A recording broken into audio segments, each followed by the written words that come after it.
Hello guys, welcome to AVR gaming. இந்த video உங்களுக்கு பிடிச்சிருந்துச்சுன்னா சப்ஸ்கிரைப் பண்ணுங்கள், லைக் பண்ணுங்கள், மறக்காமல் ஷேர் பண்ணுங்கள். நம்ம திருப்பி ட்ரா ஜூஸ் விளையாட போகிறோம். லோடிங் ஆகுது. கேமுக்குள்ளே என்டர் ஆயாச்சு.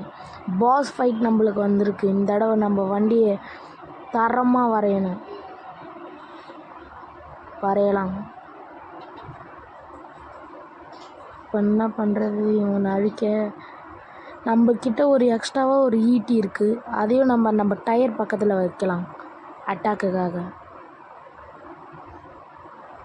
வச்சு மேலே இழுத்துடலாம். இங்கு அவ்வளோதான். ஃபைட் போகலாம். அவ்வளோதான் கைஸ். ஃபஸ்ட் அடி நம்பள் தான் இருக்கணும். அவனுக்கு டேமேஜ் ஆயிடுச்சு. நம்மளுக்கு இன்னும் டேமேஜ் ஆகலை. நம்மளுக்கு டேமேஜா? ஆமாம், நம்மளுக்கும் டேமேஜ் ஆகிடுச்சு. இந்த தடவை அவனை முடிக்கணும். அவ்வளோதான் காய்ஸ், நம்ம அவனை வீழ்த்திட்டோம். தேங்க்யூ.